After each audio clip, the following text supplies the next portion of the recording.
All right, good morning, guys.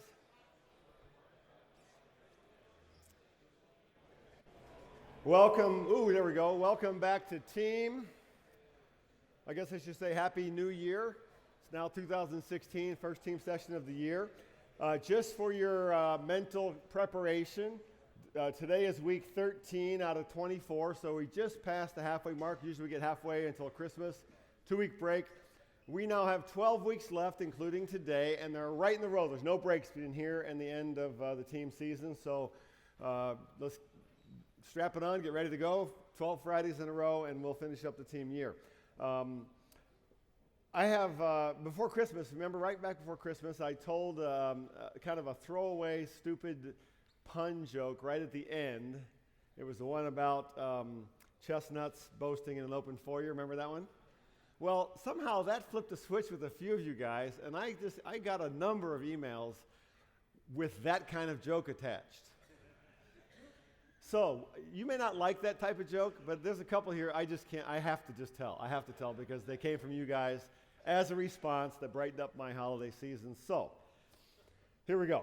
There's a couple of them today because they're bad. So I'll give you two of them back to back. Okay, this one, a panda, which is, you gotta like a story starts with panda. A panda walks into a restaurant, sits down and orders a sandwich.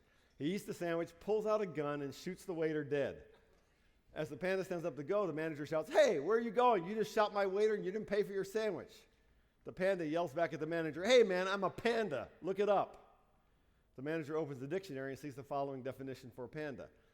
A tree-dwelling marsupial of an Asian origin characterized by distinct black and white coloring, eats shoots and leaves.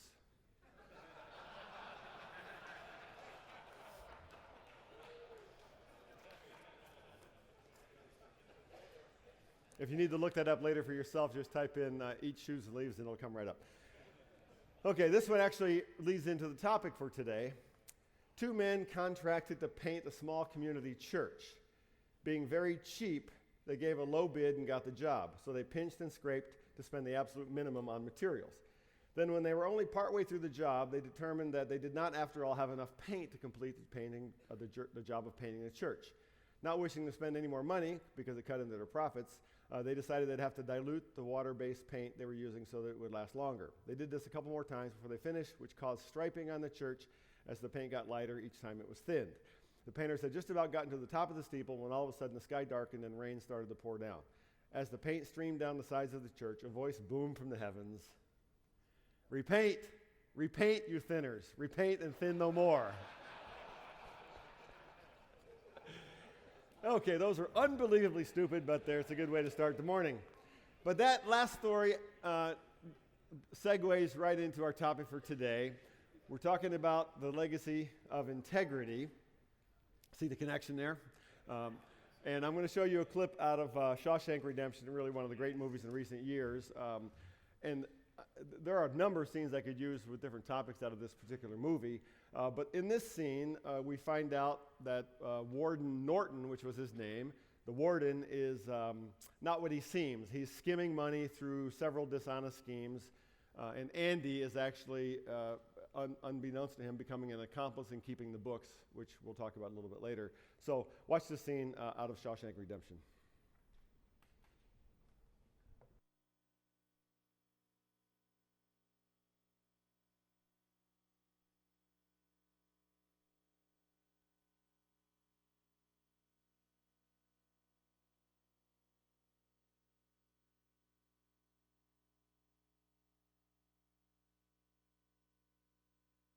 Contractor in town. Ed, we're providing. The rest of us did our best to pitch in when and where we could. By the year Kennedy was shot, Andy had transformed a storage room smelling of rat turds and turpentine into the best prison library in New England, complete with a fine selection of Hank Williams. Lord, I don't know what to do. All I do is sit inside. That was also the year Warden Norton instituted his famous Inside Out program. You may remember reading about it. It made all the papers and got his picture in Look magazine. No free ride, but rather a genuine progressive advance in corrections and rehabilitation. Our inmates, properly supervised, will be put to work outside these walls, performing all manner of public service. These men can learn the value of an honest day's labor while providing a valuable service to the community and at a bare minimum of expense to Mr. and Mrs. John Q. taxpayer. Of course, Norton failed to mention to the press that bare minimum of expense is a fairly loose term. There are 100 different ways to skim off the top. Men, materials, you name it. And oh my Lord, how the money rolled in. If this keeps up, you're gonna put me out of business. Ed. This pool of slave labor you got, you can underbid any contractor in town. Ed, we're providing a valuable community service here. Well, that's fine for the papers, but I've got a family to feed. Sam, we go back a long way. I need this new highway contract. I don't get it, and I go under. That's a fact. And just have some of this fine pie my missus made especially for you. You think about that.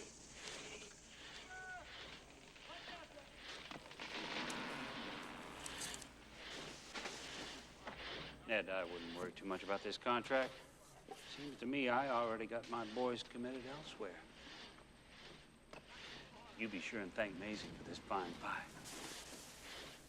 And behind every shady deal, behind every dollar earned, there was Andy, keeping the books. 2 deposits, Maine National and New England First. Night drops as always, sir.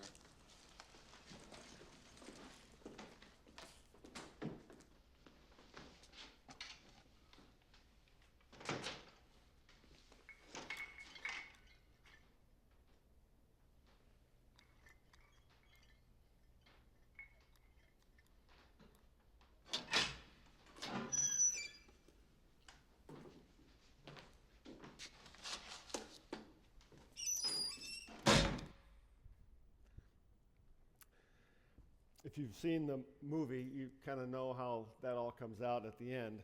But our theme is, at the end of the day, the legacy of a man's life. And at the end of this movie, Warden Norton's life ends up not so good, because things don't end up well for him, because Andy eventually knows where all the records are, and you know how the end of the movie is. Integrity. Integrity is a powerful thing. It's an incredibly fragile thing. It goes to trustworthiness, to honor, reputation, respect, and at the end of the day, that's really all a man has, is his integrity. I think we saw some of this past week in the Baseball Hall of Fame voting, of all places, and we saw it in the names that were left off the list, that did not get enough votes. Names like Roger Clemens and Barry Bonds and Sammy Sosa, mainly because the voters, Baseball Writers Association, believes that those guys cheated the game. That they used PEDs and therefore cheated the game, and that goes to integrity. Or we can look at what appears to be the tragic story of Bill Cosby, 40 years or more of him being America's favorite dad, the beloved comedian, all that gone now in a mudslide, just a mudslide of accusations. But let's also be honest here. The subject of integrity is a hard one, because there but for the grace of God go all of us. Isn't that true? Because no man is perfect. No man is perfect. We all make mistakes. We're all at least a little less than we seem on the outside. But as we begin the topic of integrity, let me say this. Integrity is not the same as perfection. Integrity does not mean sinlessness. It means something a little different than that, and that's what I want to get at today. So let's look at our story. Before we read it, let me give you some background. Most of us know at least the rough outline of the story of David and Goliath. Even people in our culture who don't even know it's in the Bible know roughly the outline of the story. Young shepherd boy kills a great warrior of the Philistines, what's often regarded as the greatest underdog story of all time. If you've heard me talk about it, you know that I don't believe it's so much an underdog story as a story of very shrewd strategy and courage, because I think young David knew exactly how he was going to kill Goliath from the time he saw him the first time in the battlefield, but that's a different story for a different time.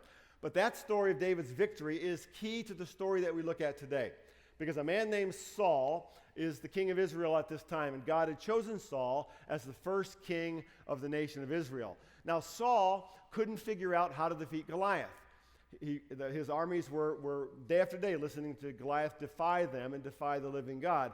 He wasn't willing to go out and fight Saul himself, so when young David showed up and goes out and kills the enemy, two things happen simultaneously. First of all, David became wildly popular because the story spread of what he did.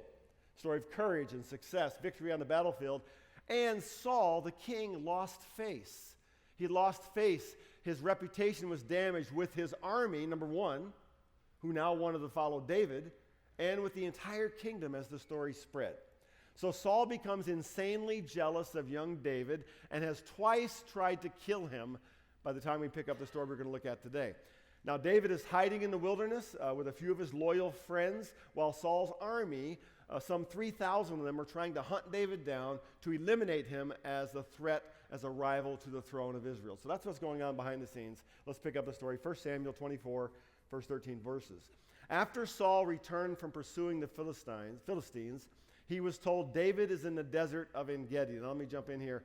This is an area west of the Dead Sea, if you know anything about the topography of Israel. It's mountainous and rugged. We had a chance to visit there back when we were in the Holy Land last spring. Incredibly rugged region. Nothing grows there. Craggy mountains.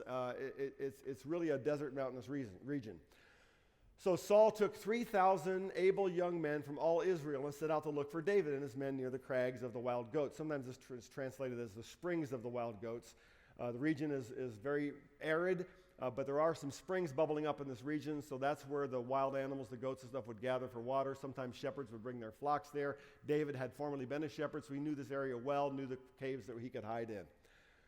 So he came to the sheep pens. This is Saul now. Came to the sheep pens along the way. A cave was there, and Saul went in to relieve himself. When you got to go, even when you're a king. David and his men were far back in the cave, so they were hiding in the same cave. The men said, "This is the day the Lord spoke of when he said to you, I will give your enemy into your hands for you to deal with as you wish." Then David crept up unnoticed and cut off a corner of Saul's robe. Afterward, David was conscience-stricken for having cut off a corner of his robe. He said to his men, "The Lord forbid that I should do such a thing to my master, the Lord's anointed, or lay my hand on him, for he is the anointed of the Lord." With these words, David sharply rebuked his men and did not allow them to attack Saul, and Saul left the cave and went his way. Then David went out of the cave and called out to Saul, "My lord the king."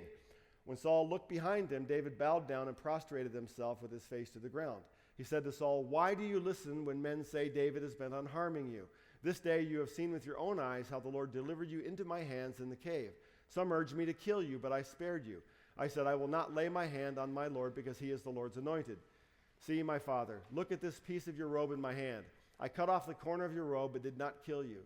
See that there is nothing in my hand to indicate that I am guilty of wrongdoing or rebellion. I have not wronged you, but you are hunting me down to take my life. May the Lord judge between you and me. May the Lord avenge the wrongs you have done to me, but my hand will not touch you.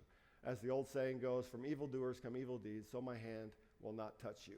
Okay, now this is a great story. It's one of these weird Old Testament stories that's just, it's almost funny to read, but there's a powerful lesson here. First of all, this is one of the stories in the Bible that, to me, is evidence of the genuineness of the biblical record. It's full of strange little details, geographical accuracies, and little details that just make it smell like a genuine story. I mean, this is not the kind of story you would fabricate if you were going to make up stories about the greatest king in Israel's history, which was David. So it just reeks of genuineness and authenticity. I think it's also a story for us today about integrity, at least at this point in young David's life. Let's begin with a kind of a beginning definition of integrity. Integrity is being honest and having strong moral principles. If you look it up in the dictionary, that's what it says. Honesty and strong moral principles. It also is the state of being whole or undivided. When something has integrity, it hasn't been split apart, it hasn't been separated, it hasn't been divided, it's whole. We'll come back to both of those definitions. Now again, integrity is not, in my opinion, perfection, but it does imply some things. The first thing it implies is doing the right thing when no one is looking. Integrity is doing the right thing when no one's looking. We've all seen the almost unimaginable escalation of salaries, particularly for professional athletes, and particularly for baseball, if you pay any attention. David Price, pitcher that the Cubs tried to get, they didn't get him. He signed with the Boston Red Sox. He signed a contract for $30 million a season. which for a starting pitcher is about $1 million a game. And at 100 pitches a game, it's $10,000 per pitch next year, when you think about it that way. But a couple of years ago, there was a unique story about a pitcher for the San Francisco Giants named Jeremy Affeldt. There was a clerical error. The club made a clerical error in arranging his contract, which gave him $500,000 more than the amount that he and his agent had negotiated for.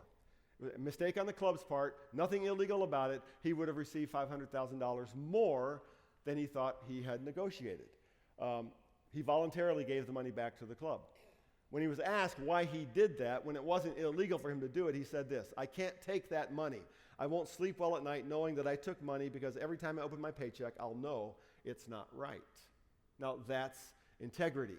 Here, David has the opportunity to get revenge. Saul has tried to kill him twice and advance his career all at the same time. No one is going to see what happens. They're in a cave.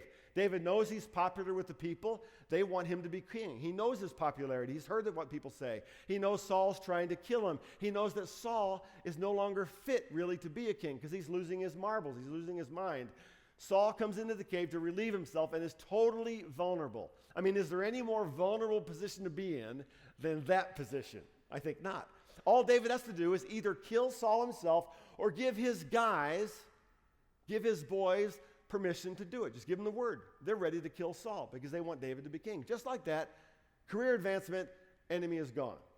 No one will ever know. They're inside the cave. Notice, even David's friends suggest this might be God's will for him.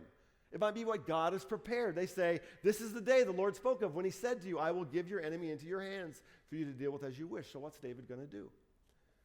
The Bible says David crept up unnoticed and cut off a corner of Saul's robe. Now, if you're asking me, if you're like me, you ask yourself, how does that happen?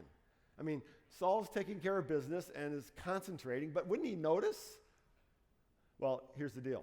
Saul's not wearing his robe. In those days, he would have removed his robe prior to entering or at some other place in the cave because he wouldn't want his robe to be made unclean according to Jewish customs, kind of like hanging your coat up out in the hallway before you go into the men's room.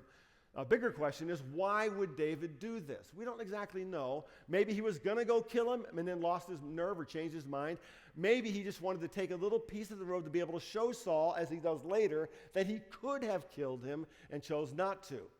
But look at how David responds even after doing this. Afterward, David is conscience-stricken for having cut off a corner of his robe. He said to his men, the Lord forbid that I should do such a thing to my master, the Lord's anointed, or lay my hand on him, for he is the anointed of the Lord. David doesn't kill Saul. He only slices a small portion of his robe, but he's still conscience-stricken, the Bible says, for having cut his robe. Why? Because it's a disrespectful thing to do to God's anointed one. Here we see, I think, how David's moral compass works at this point in his life. He knows intuitively right from wrong. Killing Saul while he's in the can feels wrong to him. Insulting the king by cutting off a portion of his robe feels wrong to him. Now, where does that sense of right and wrong come from David? Where does his moral compass come from? It comes from God. Because God here, God's will is David's true north. It's the direction of David's compass. And by the way, there's a strong philosophical argument for the existence of God through the innate sense of right and wrong that almost every human being has. Almost every one of us has something that we regard to be immoral or wrong, almost without thinking about it. It might be child abuse, or it might be torture, or it might be stealing. Particularly if someone steals your stuff, you feel wronged, you feel injustice. That's not right. But here's the argument. If there is no God, if there is no ultimate purpose or ultimate destiny to human life, if we're all just the result of random forces of evolution, then our brains are also just the result of random molecules coming together, and our thoughts themselves are random processes. Therefore, moral convictions make no sense. They're meaningless. It's always interesting to me to see people who claim not to believe in a personal God take up causes like animal cruelty with great passion, not realizing that passion comes to them because they're created in the image of a God who creates right from wrong, who establishes right from wrong. That's a side note for a different time. But David believed that God had chosen and anointed Saul. And until God unchose him, Saul was his king. That's what David's true north was. He believed he was to respect God's choice and God's timing, and that he would wait. That's integrity. David chose to do the right thing, even though he had the opportunity to get away with the wrong thing. Secondly, integrity is refusing to do the right thing in the wrong way. Let me try to explain what I mean there. For several years, my brother-in-law, Jeff Helton, served as a executive pastor at a very large church near Nashville, Tennessee. 4,000 or 5,000 people, 3 campuses. He was hired by the senior pastor, who was also the founding pastor of this church. And he wanted my brother-in-law to run the entire staff. There was a bunch of stuff to clean up in the organization, budget-wise, staffing-wise. He had to let some people go, had to clean some stuff up, which he did. But the final problem he had to deal with turned out to be the senior pastor himself. The guy had some power issues, some anger and rage issues, abused his staff verbally, and some stuff like that. But one Sunday before Jeff was listening to the guy preach, and the pastor began a sermon with a joke, kind of like I begin here. And the joke just didn't sound like something that he had ever heard. Didn't sound like the pastor. It sounded like he was, that's an interesting joke. Maybe it was good or whatever. And it just something rang a little weird to him. So he took out his phone right at church, and he typed in the punchline of the joke, and it popped up in a sermon on a sermon website. And he started reading through, and the guy was delivering a sermon word for word that he got off the web, off the internet. He was plagiarizing somebody else's sermon, word for word, point for point. And my brother-in-law discovered it accidentally. And this was his boss, his senior pastor. So that was a lack of integrity. Now, this is a tricky issue for pastors. We all read all kinds of stuff. When I prepare, I read all kinds of stuff. You can get any sermon anytime from any great preacher in America right now on the internet. You can find any of that stuff. Bill Hybels, Billy Graham, you name it, you can find it. But to use a guy's message word for word without attribution, that's a no-no. Something you shouldn't do. And we actually have a set of standards here for all our speakers here. Here's what plagiarism is in preaching. Here's what you need to be careful of. Here's when you attribute, those kinds of things. This guy gave a good sermon. It was a good sermon, but he did it the wrong way. David knows that Saul's days as king are numbered. He knows Saul's on his way out. David knows God has gifted him, David, with many, many gifts. He knows he's being prepared to be king. He knows that Samuel, the prophet, early in his life had anointed him sort of in a secret ceremony. He knows he's going to be the next king. So now he has a perfect opportunity to take a huge career step that's probably going to be good for the whole nation, to get this guy out of the throne. All he has to do is let his men take care of business. In a sense, he has a chance to do the right thing, become king in the wrong way, by killing Saul himself. But he refuses to do it. He doesn't do the right thing the wrong way. He doesn't allow the end to justify the means. He trusts God to take care of things his way and his timing. In other words, no shortcuts. He refuses to take a shortcut. I've said it before, but almost all sin, I think, what the Bible calls sin, can be seen as taking a shortcut. For example, God has given us as human beings the gift of sexual intimacy. It's a great gift. I think it's a great gift. You think it's a great gift. But he gave us then boundaries within which we are to experience that intimacy, how it works best.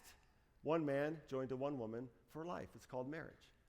When we disregard God's boundaries in any way, when we take shortcuts, what we end up doing is destroying the gift itself. The pastor took a shortcut to his sermon, didn't give credit where it was due. In business, it might be implying that you can deliver something, a product, an end result, a deliverable, at a certain time when you know you can't, but you do it just to get the deal done. So getting the deal done is a good thing. The way you got it done is not the right way. It might be allowing your boss to give you a bonus for something you know one of your underlings actually accomplished, but you allow him to give you the bonus because he doesn't know any better.